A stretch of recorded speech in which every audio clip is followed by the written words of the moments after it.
right, I'd like to welcome a very special guest, a young one. I got Jesus Toro Hermosillo. Hey, how you doing, my man? Pretty good, pretty good. Can't complain. Almost time to weigh in, so that's always a good thing. How about yourself? How's your day going? Well, obviously I'm on the way home. I got a doctor's appointment, so we're doing this one on the road. All right, so talk to me about the fight before the fight, right? It's the scales. What weight class is this competition taking place at? So this fight right here, MMA debut will be at 115 pounds. I feel like this is a good weight class for me. I actually my senior year I wrestled at 15 pounds. So I feel like I could make the weight. I've also fought in at 125 pounds and 100. So pretty much whatever I could get a fight at around that weight, I'm always down.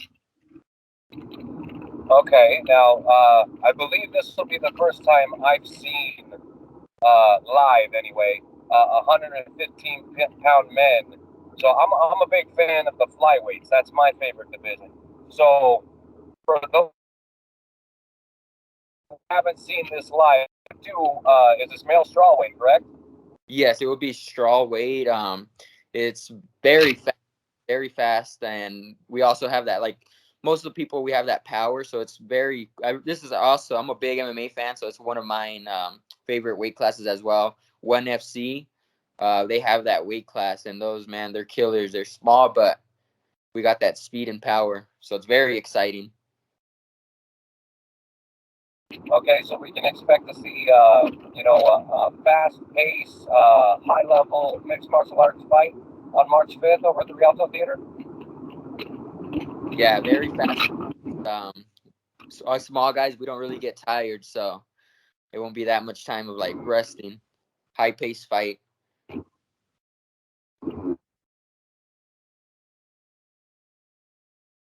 He's got some MMA experience in the amateurs. I believe he's 0-1. This being your first, official amateur fight, because I know you've had smokers, but you've got some competition with Rise in their Muay Thai.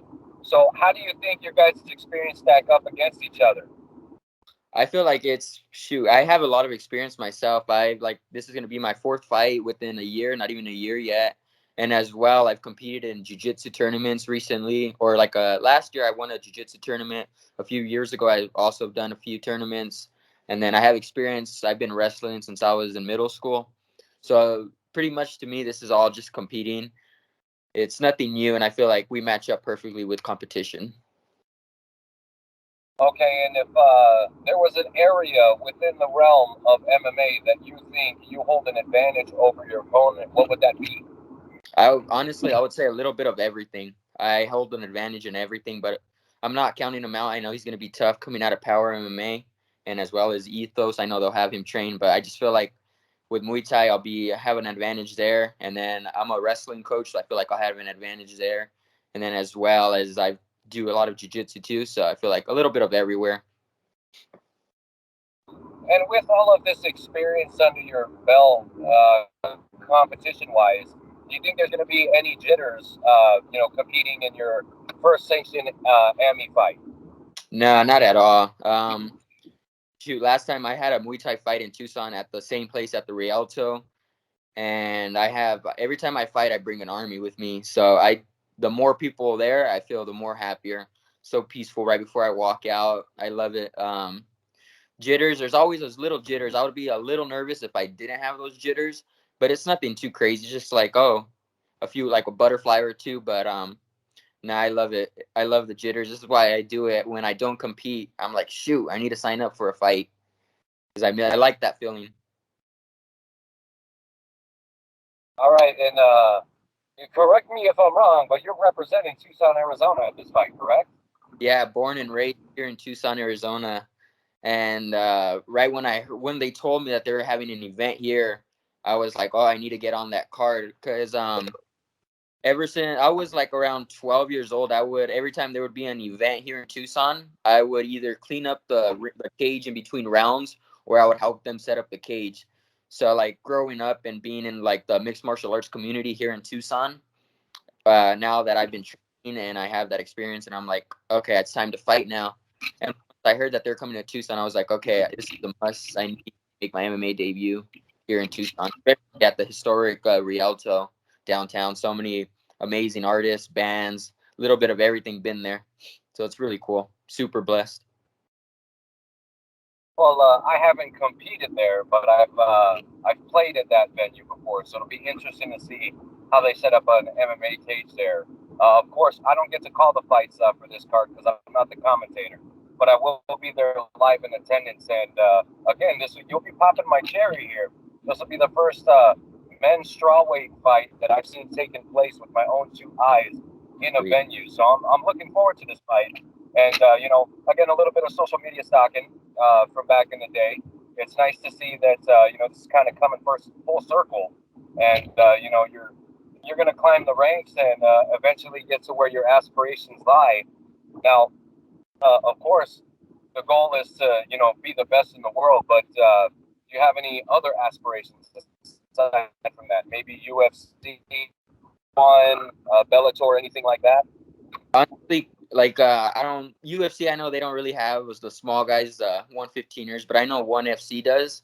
So that'd be cool. But honestly, like my main goal is just to show kids like if you have a goal, just go for it. Like I said, I'm a middle school wrestling coach, so it's like for me, those kids they look up to me. So just getting out there, showing them you gotta if you have fears, you gotta overcome them, or even jitters. If you have jitters, just go out there, compete, have fun. So that's really my main goal, just to show others that hey, have fun. The main thing. All right, and with this being your again your first official amateur fight, did you do anything different for this camp?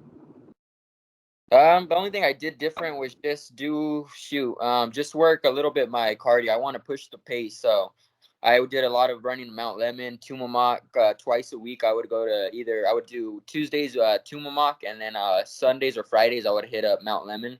That's like the really only different thing. But training under Coach Chris Carriazo, he has us doing everything, even when we don't have a fight coming up. He makes sure we're doing jiu-jitsu, Muay Thai, doing something. So it's all just like I was in shape too for my last fight because I fought back in November. So I stayed in shape until now. So it was perfect. But nothing new, just more running to keep up that high pace. Okay, and again, you're new to the show, so you may not know, but I don't ever have somebody on the show without getting one specific piece of information. I would like to know how you plan on celebrating your win with your post-fight victory meal.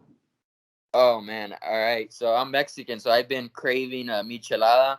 I haven't had a beer since December. I cut drinking. I cut all that stuff out. So I've been craving a michelada. So I plan on having a carne asada burrito and a michelada tecate. And hey, Okay, now, you're in Tucson, so you know down south how the micheladas are. yes, sir, and where we picking up the carne at? Oh, so to get both, I'm gonna go to BK. There's one on 12th on the south side, and then there's one on it's Oracle, I believe. So we have Tucson. So all the Phoenix people coming down, I recommend trying out BK's. Yes, sir. I love their Sonora hot dogs. Oh man, yeah, they're the best. Yes, sir. All right. Well, I can't disagree with that. BK and some micheladas. I'm thinking I might be following you after the Yeah, fight. You know what I'm saying? yeah, exactly. You know what I'm talking about because you're from here, so you know. Yes, sir. Yes, sir. Well, before I let you go, is there anybody that you would like to thank that's gotten you to your career this far? Dude, there's so many people, but like most importantly, would have to be Jen Richardson and Chris Carriazo. Those two right there, good and bad days. They're always making sure I'm getting my work in. Um, Especially Jen, she's always on me, like making sure I'm training. Chris, he is. If I'm a little late, he'll text me and be like, "Yo, where you at?" or give me a call. Um, so those two right there have been like a big help with just even fighting, even in life. And then there's just so many people at Rise. We have Casey Kenny. Even when he's there in the gym, he's nothing but positivity. We have Tyler Lanham. And then as well, we have a bunch of other Tucson fighters, people from Boxing Inc. fighting, and I've been like cross training a little bit with those guys, with Ed West and his guys. So I've been getting a lot of good work in with a little bit of everyone. And then we have Dorian Ramos and his guys that are fighting, Jose Beltran, Jesus Borrego. Those guys are killers. So it's really cool to have Tucson come together. It's almost like a Tucson versus Phoenix. So I'm very excited about that as well. And I just want to give a shout out to Tucson. Oh yeah, 100%. All right. Well, this fight takes place at 115 pounds, and it's going down at the Rialto Theater on March 5th. $40 to get in the door. Okay. It's 30 fighters, 15 fights. You can't beat that deal. You're essentially stealing at that point. And these fights are going to be bananas. So get your tickets. You can hit up the fighters, or you can purchase the tickets on Ticketmaster. I prefer you go through the fighters. That's the way that I would go. You know what I mean? But again, March 5th, Rialto Theater. I think the doors are at 5 and the first fight's at 6, if I'm not mistaken. So get there early because all these fights are going to be nonstop action. Again, El Toro here, Jesus. I look forward to watching you compete and seeing you get your hand raised, my man. Thank you. I appreciate it. Thank you for this opportunity, especially all the other fighters that you give this opportunity for amateur fighters, because not too many people like this would give amateur fighters opportunities to get our names out there. So thank you for this. Oh, it's my pleasure, and it's my preference. I've had champions from all organizations, big names, yada yada. That doesn't really get me going. What gets me going is young, hungry amateurs that are just looking for a platform or an opportunity, like I once was. So it's absolutely my pleasure. Again, I cannot wait to see you in a couple of days. Safe trip to the scale, because that is the first fight, and then after that, we'll be seeing you, my man. Great. Thank you. I appreciate it. I'll see you after the fight. Thank you. Yes, sir. Until next time. Have a great one.